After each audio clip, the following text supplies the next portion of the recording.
Hey guys, welcome back. Today's video is on things I wish I would have done differently when I first staffed an encampment. Let's get started.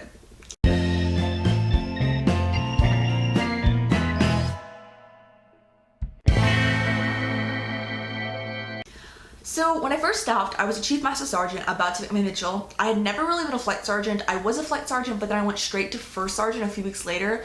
So when I first went into encampment, my drill skills were not great. I could drill, but it was kind of guessing, and I knew the terminology and how to do it and what to call on what foot.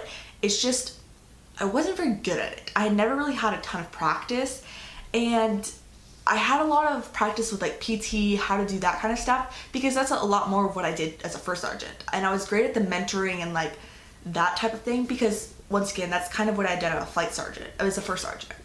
So when I first went in, I had an awesome flight commander who had been a flight commander several times before.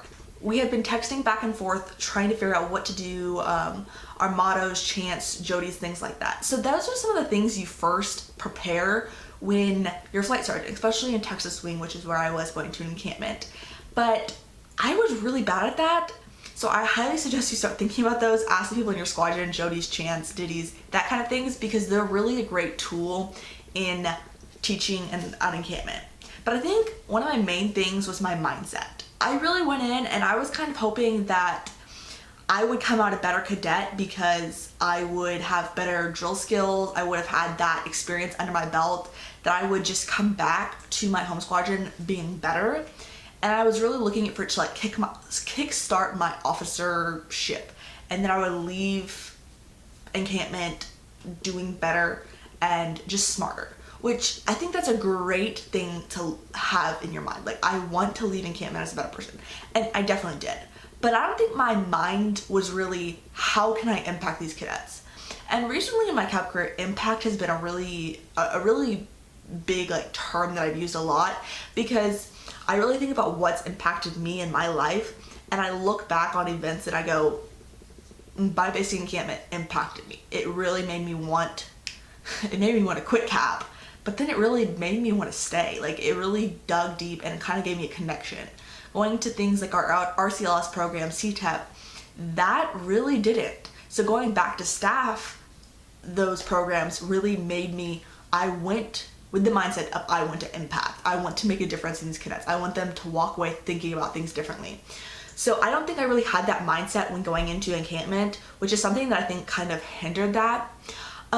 Like I said, I had an awesome flight commander who he really helped develop our flight and how I worked, and he was great with teaching me. My first sergeant, I absolutely hated, but that really brought me down, and I feel like I kind of used that as an excuse to be mad or not to be super happy, because I was kind of just used my upsetting position and why I was upset as an excuse to not always do a completely great job. And the rest of the flight commanders and flight sergeants all kind of got together and kind of were just bashing them. And I look back on that and I was like, yeah, we were kind of right to bash them in a way, because it was a bad situation. But we totally used our bad situation as an excuse, which looking back, I totally regret that, and I feel kind of bad that we did. Another thing is my PT skills were good. I could do stretches and the push-ups, sit-ups, all that kind of stuff with the cadets all the time, but I kind of used me motivating them, and I'd get down on the ground next to them, by them, and be like, come on, you can do this, and like really just be motivating with them. But I feel like I should have been a little bit more hands-off with that in a way, and really been on the ground doing it with them. And I kind of used, I'm motivating them, as an excuse to not do the PT exercises, which is something that I kind of regret. My biggest thing, if you are looking to staff an encampment or you're already planning on doing it, is prepare before a time. As soon as you find out, you need to be making your goals, how you want to impact cadets, learning that drill. Talk to the people in your squadron. Help them to help you. Help them to understand what you need to learn and how you want to develop that before. And really go into encampment knowing that you want to impact and really be there to make a difference. And I have a ton of other videos on like the nitty-gritty, how to staff, really like tips and tricks on improving things, but this is really like, I wish I would have done things differently.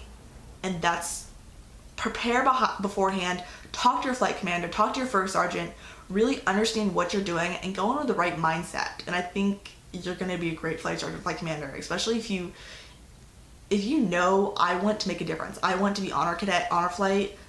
That's great. But in the end, if you leave encampment knowing I want to impact, like some of the greatest things I've done are the cadets who I still keep in touch with and I talk to, and they are my students. Like, I know I impacted those cadets. Like, I know 20 years from now, I will remember my flight sergeant, flight commander, because they made an impact in me. And I go to academies and I teach these cadets how to be leaders and stuff, and I asked them, I was like, who remembers a flight sergeant, flight commander?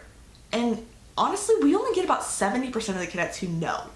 And that's sad to me, because the moments that I remember from encampment are when my flight sergeant and flight commander were disappointed in me. And I remember that one moment where I finished the mile and I did what I was supposed to, and I continued through.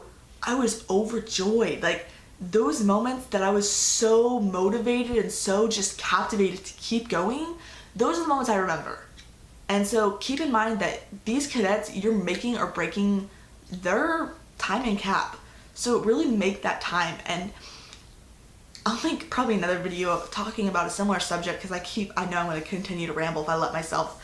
But if you have any questions or comments, concerns, thoughts, ideas, leave them in the comments below or on my Facebook page.